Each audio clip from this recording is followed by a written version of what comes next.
இன்னைக்கு என்ன பார்க்க போறோம்னா, தேவன் அன்பு உள்ளவரா இருக்கிறாரு. நம்மளுக்கு தேவன் அப்பா ஜீவனே ரத்தத்த குடுத்தாருன்னா, நம்மளுக்கு எல்லாமே குடுக்காம இருப்பாரா?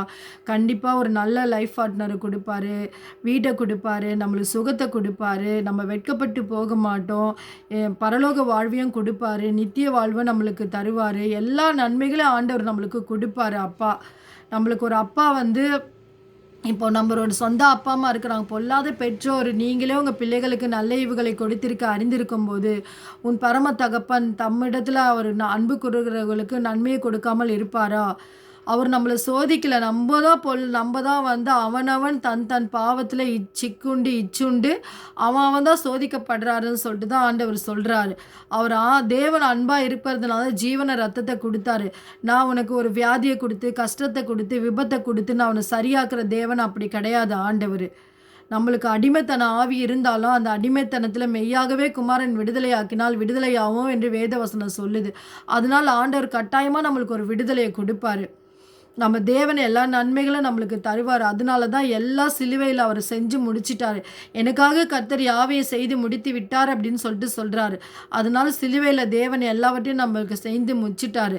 பாவத்த, சாபத்த, ரோகங்கள, நோய்கள, தலையெழுத்து சொல்லுவாங்க. அந்த தலையெழுத்தெல்லாம் கிடையாது. அதெல்லாம் சிலுவையில ஆணி அடிச்சிட்டாரு ஆண்டவரு. அதனால எந்த மந்திரம், தந்திரமோ எதுவும் நம்மள சேதப்படுத்தாது. அவர் மேல அன்பு அவர் பிதா, குமாரன், பரிசுத்த ஆவியால நம்மளுக்குள்ள உறவு கொள்ள வந்திருக்கிறாரு. அந்த உறவுல இருக்கும்போது டெய்லி வேதத்த படிக்கும்போது அதன் மூலியமா நம்மளுக்கு பேசுவாரு.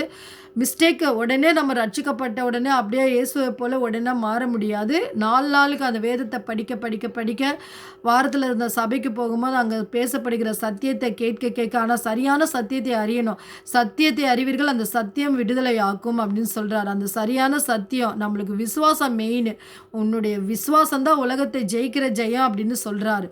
அந்த விசுவாசம் தேவன் உண்டு என்றும் அவர் வாக்கு அந்த வார்த்தைகளின்படி நம்மளுக்கு செய்வார் என்றும் நான் நம்பணும், விசுவாசிக்கணும். அதுதான் மெயினே அங்க. அப்படி செய்யும்போது உங்களுக்கு எல்லாமே நல்லது தான் நடக்கும். நன்மையை தான் ஆண்டவர் செய்வார். தீமையே செய்ய மாட்டார். அதனால தான் நல்ல குமாரன், கெட்ட குமாரன் கதையில கூட பாருங்க. அவர் அந்த தன்னுடைய ஆஸ்திகள் எப்போ குடுப்பாங்க ஒரு மனுஷனுக்கு? எப்போ தருவாங்க? ஒரு அப்பா இறக்கும்போது தான் அந்த ஆஸ்திகள குடுப்பாங்க. ஆனா அவன் உயிரோட இருக்கும்போதே இளைய மகன் கேட்குறாங்கன்னு சொல்லிட்டு ஆஸ்திகள குடுத்தாங்க. குடுத்த உடனே ஏன்னா அந்த உறவுக்கு தான் அவர் ரொம்ப இம்பார்ட்டன்ட் பண்ணாரு. அந்த உறவுக்கு. அப்போ அந்த ஆஸ்திகள அவர் குடுக்கும்போது அவன் எல்லாம் உங்களுக்கு தெரிஞ்ச கதை தான். எல்லாத்தையும் அவன் வித்து போட்டுட்டு வந்துட்டான். அவன் எல்லா ஆஸ்திகள அழிச்சு, எல்லாம் விபச்சாரம், குடிச்சு எல்லாம் இது பண்ணி, சாப்பாடு கூட வழி இல்லாம பன்னிகள் தின்ற அந்த தவிட்ட சாப்பிட்டுட்டு இருந்தான். அப்புறம் தான் அவனுக்கு புத்தி தெளியும்போது, என் தகப்பன் வீட்ல வேலைக்காரங்க கூட நல்லா சாப்பிட்றாங்க, எழுந்து வராங்க. அப்போ எழுந்து வரும்போது தினந்தோறும் அந்த தகப்பனார் என்ன பண்ணாராம், வாசல நோக்கி பார்த்துட்டு இருந்தாராம். ஏன் பார்த்துட்டு இருந்தாரு? அது அந்த கேள்விக்கு நீங்க பதில் சொல்லுங்க. அடுத்த வீடியோல பதில் தெரிஞ்சவங்க எங்களுக்கு பதில் போடுங்க. நான் அதுக்கு ஏன் எப்போ பார்த்தாலும் டெய்லி என் மகன் திரும்பி வருவானான்னு சொல்லிட்டு அந்த வாசலை நோக்கி எதுக்கு பார்த்துட்டு இருந்தாருன்னு சொல்லி இதுக்கு பதில் கொடுங்க. பொல்லாத பெற்றோர் நீங்களே உங்கள் பிள்ளைகளுக்கு நன்மை செய்ய அறிந்திருக்கும் போது என்னை நம்புகிற ஏசப்பாவை நம்புகிற பிள்ளைங்களுக்கு உனக்காக உயிரையோ ரத்தத்தை கொடுத்த நான் உனக்கு நன்மை செய்யாமல் இருப்பேனோ அப்படின்னு சொல்கிறாரு.